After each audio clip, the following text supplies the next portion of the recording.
there, in honor of Mother Whitney, and welcome back to my channel, Country Conversations with D with D. Let's get this thing started. Um, uh, this is my Love Marriage Huntsville season 6B, episode 20. Oh, when I say the number of episodes.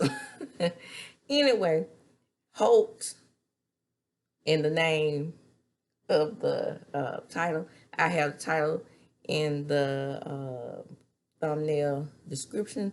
Child, I want to get right on into it because it is Potomac night, okay? So, the episode opens up with about the drug test. And Melanie's like, well, I have the drug test right here, girl. Go on in there and take that test. And we're in the audience thinking that Kiki is not going to do it, right? But she does. She takes the test. And everything in the test is negative A. Because told you don't have to prove anything to anybody.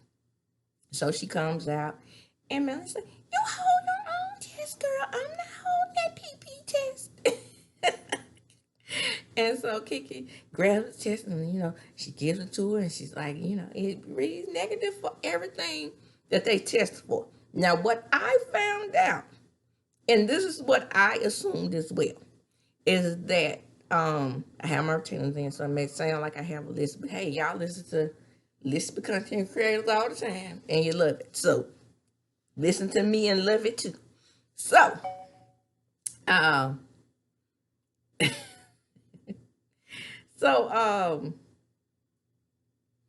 so Mel at this point is thinking that, Kiki may be, I think Mel kind of suspected that she may have been back on stuff too. And through research, I thought this as well. Now, because I used to work at a mental health facility and I worked at a division of that mental health facility that was, weaning people off of those good drugs, right? I had I don't want to talk about it, but I had a 15-year-old addicted to cocaine. And, he was on the good calming down off of the substances, drugs. And we did verily, if they went on past or whatever, we did verily drug test them.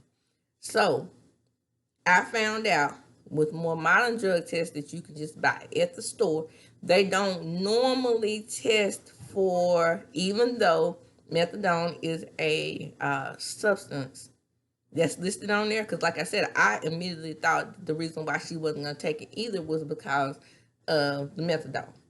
But through research, and I know all of us content creators have been doing the research, but what I found in the research, hello DJ Rich Sky, I know you'll never see my video, but this is what I actually found out, and as a former mental health professional, is that they don't test in the over-the-counter test for methadone. And because she is on methadone, when she gets tested to be able to take that drug to wean her off the other opioids, they that test at the clinic definitely does not test for it because they know that's what they're looking for and they know what's gonna show up on the panel. Now, as a former social worker, I told you I got some jobs now. As a former social worker, we did these types of tests right there in the office. So imagine me, having to do what Mel did and see people's PP. But most of the time, my parents at DHS weren't in recovery.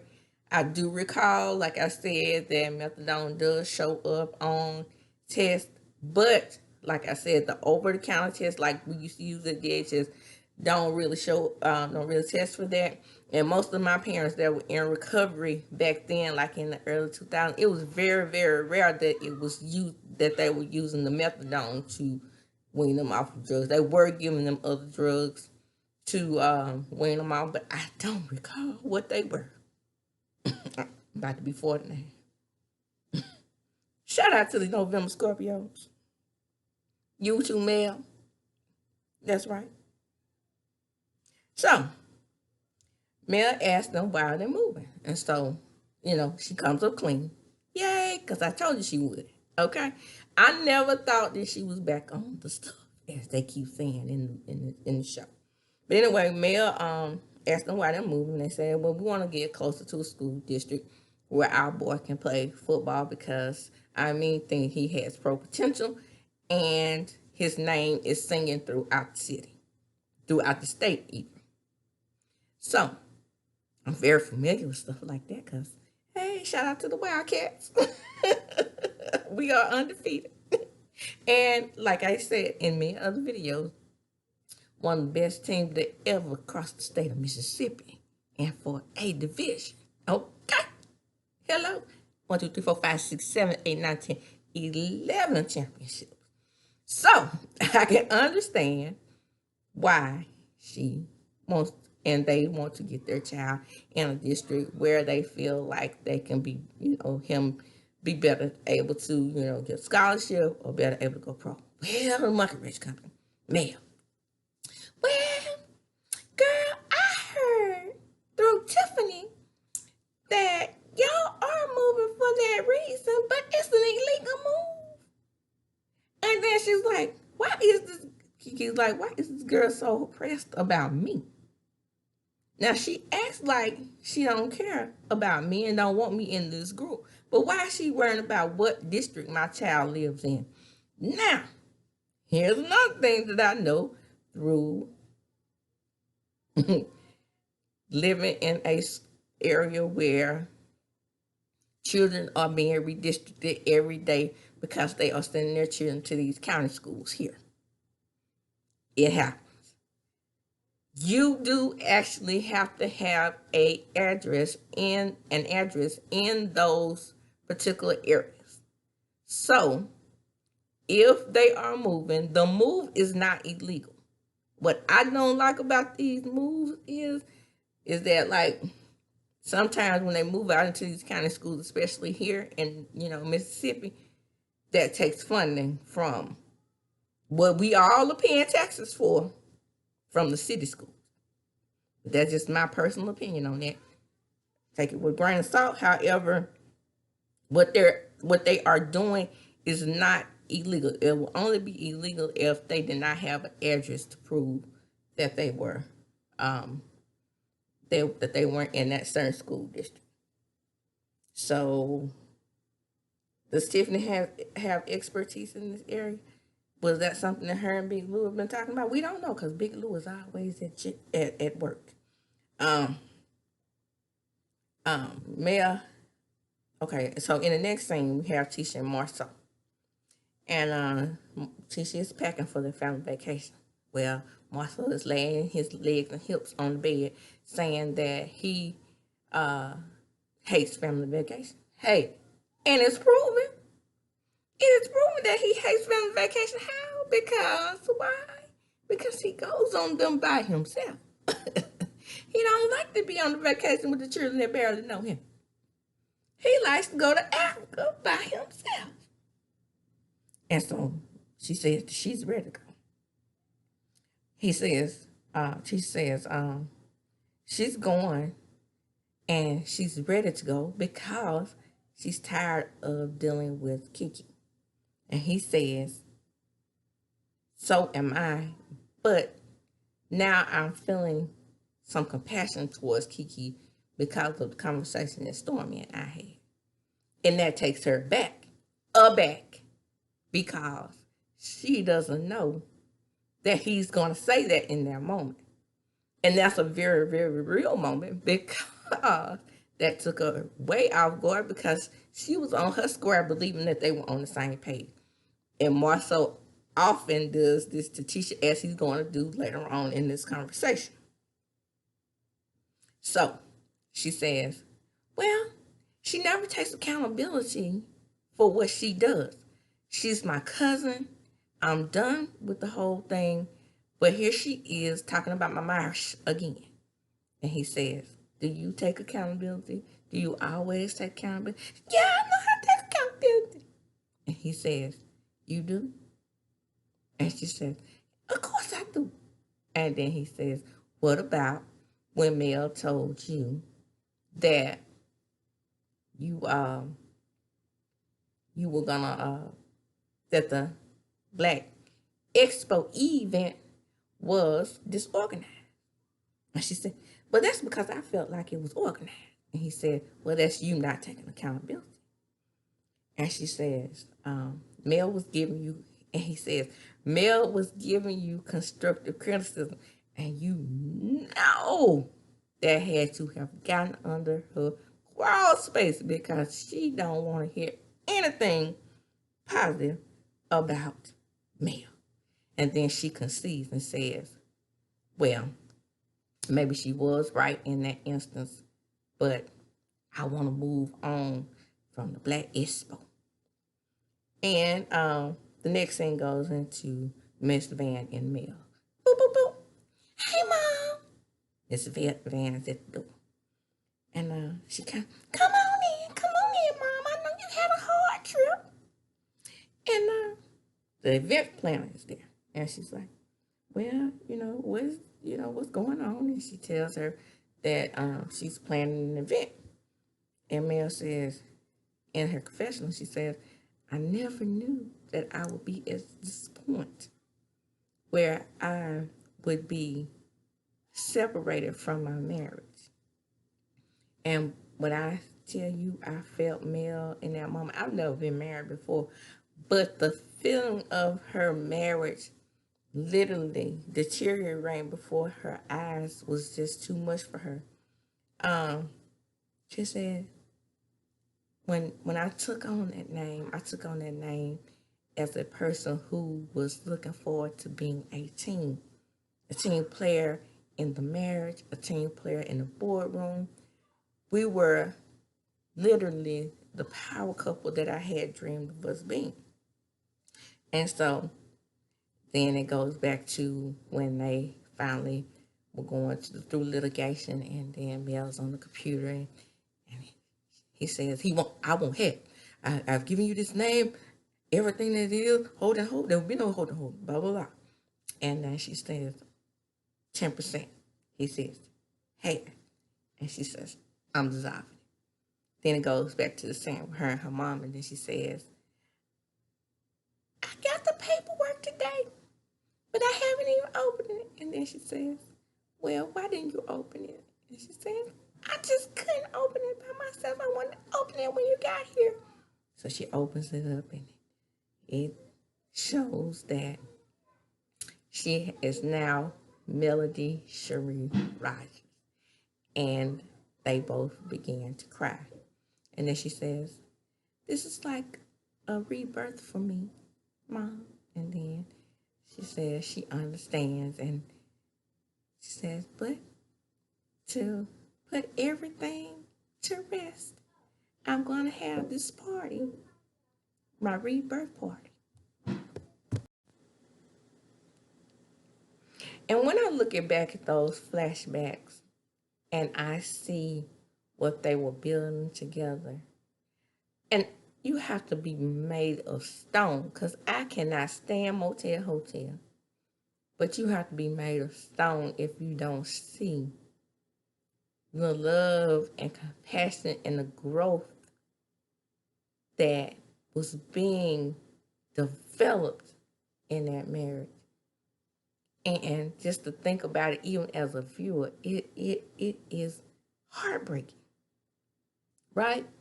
Because people literally expected Mel to sit up there and continue to put up with someone who had a whole nother person on her. But he got me. He got me too. In some of those moments when he was begging Mel back and he was on interviews and he was saying, yeah, well, all she had to do was stay. She should have listened to the old lady on the tree and all that old type of stuff. It was moments where I felt like, yeah, Mel, baby. But I wasn't there. I wasn't the woman who was being cheated on for half of my marriage. So, in those moments where I felt compassion for Motel Hotel, I had to, in my mind, say, think about this thing, DVD. This man has humiliated this woman on TV. And I always go back to that moment where she was sitting outside in her Ferrari, and he comes out and calls her hoe. And I say, that's the thing that reels me back in, that make me realize that she was ready. And I have to go back to that scene to make me understand why she had to go when God said go.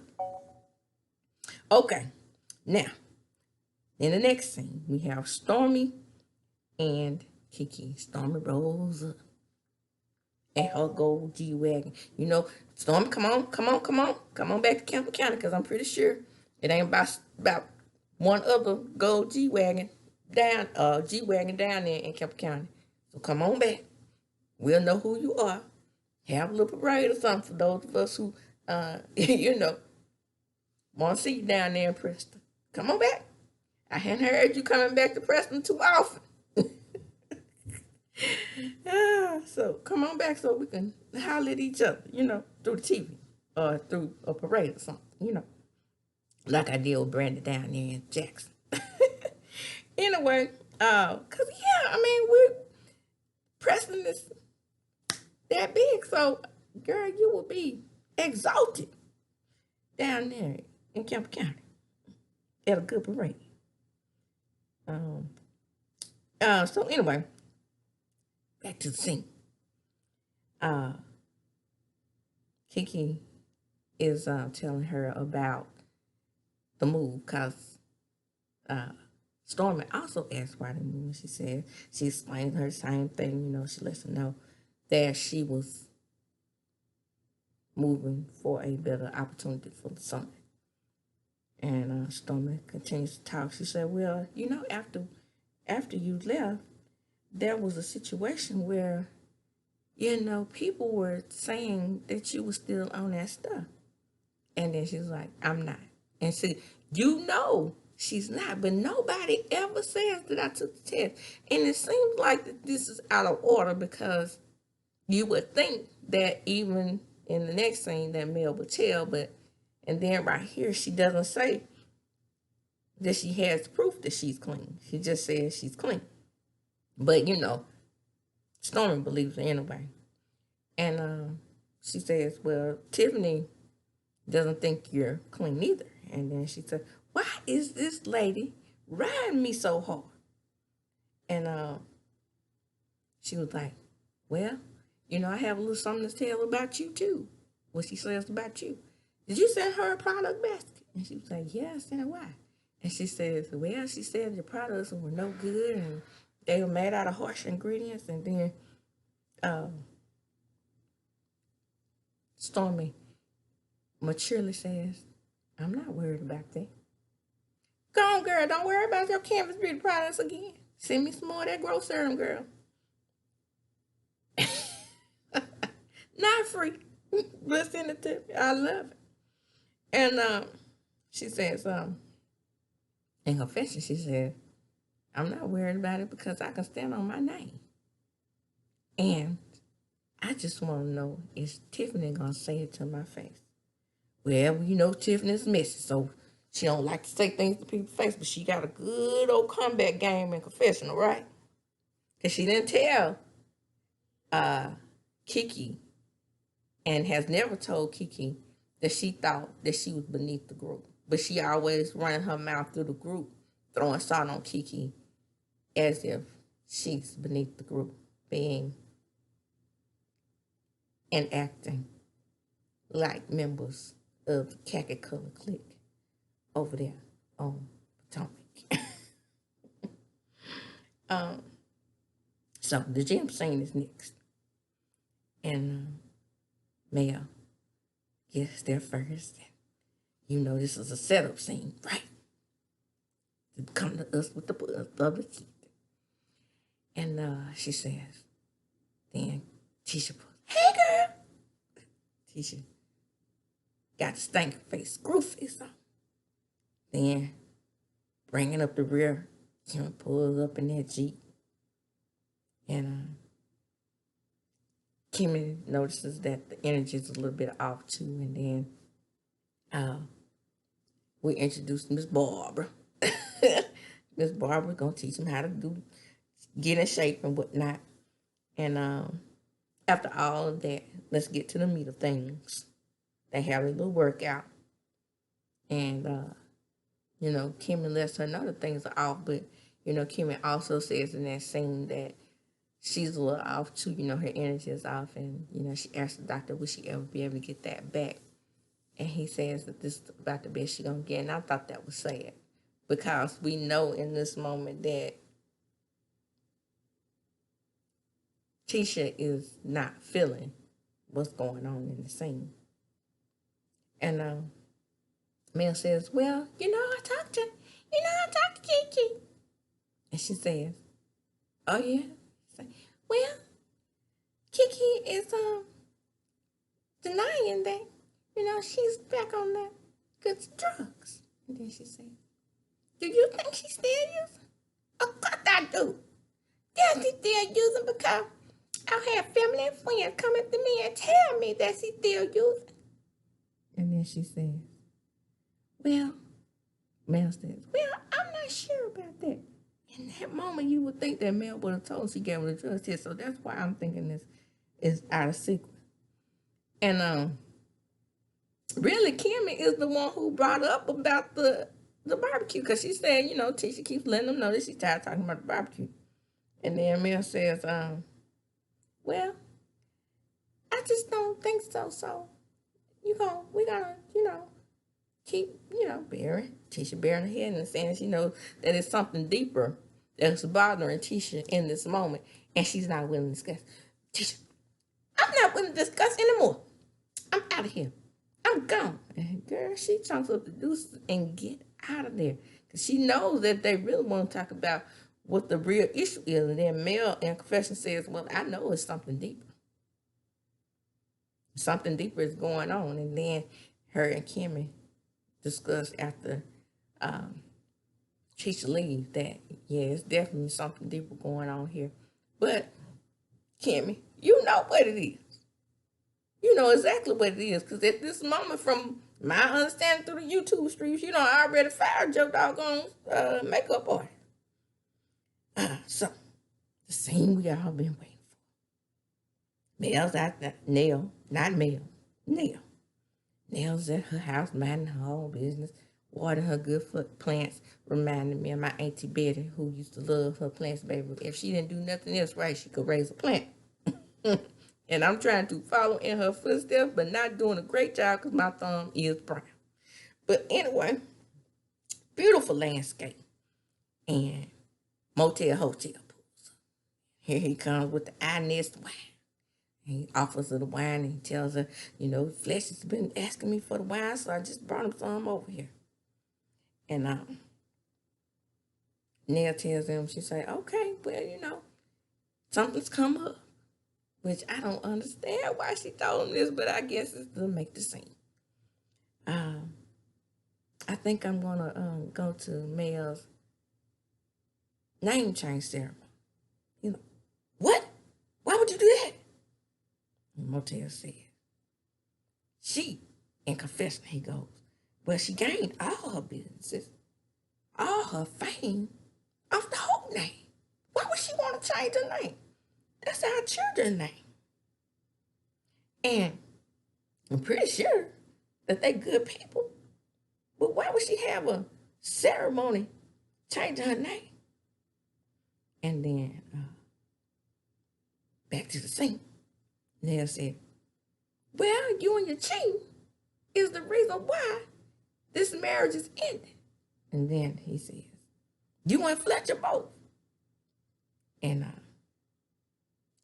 he says, back in the confession, he said, anybody that goes to this name change ceremony is not my friend, man or woman.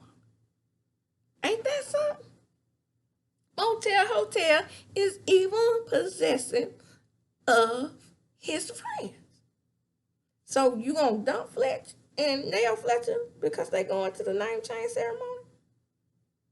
Then he says, back at the scene, he says, well, y'all always blaming the man. I always talking too much, you women. Sounding like a deep misogynist as he is and a narcissist all mixed together allegedly. And he says, why would you go to this ceremony? She says, why not? And then he says, keep bringing up that cheating stuff. Ain't nobody cheated in 3 years. She said, hell, of course not. You're saying you can do what you want to do. And he says, well, I got something to tell you. So he pulls out his trump card or whatever. I guess it was those deuces that Tisha was looking for. And he says, she cheated too. And she says, I don't know anything about that. And see, in that scene, last week when Mel said she don't keep people, she don't let, I'm sorry that happened to you at your home. That's why I keep people out of mine. This is why. She's only inviting a select few people to this event because of him. Because she says, I got a nutty ex. And he's proving it right here. Why she needs security. Even though he knows that this event is coming up, he is acting as if she's still his wife. But all I can tell you that the male ego is so fragile that I don't believe if she was the cheater and cheated first like he said she did, I don't believe he would stay. Look at how people are treating Jada Pinkett Smith. So, as he's acting a fool out there, Nell gets fed up. She walks up the stairs, chunks up the deuces, and leave him and his wife on the porch. And I don't blame him.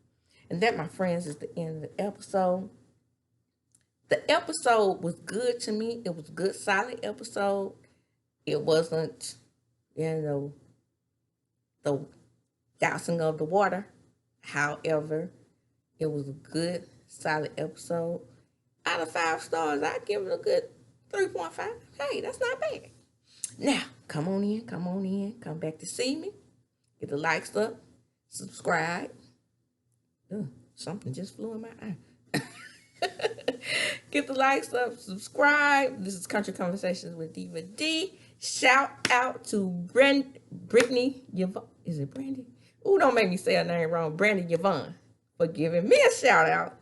And, we got this little thing. We got this little bump. We got this little thing going on with small YouTubers are uniting. So shout out to Brandy. And I'm out. As I do, I'm chunking them up. Deuces.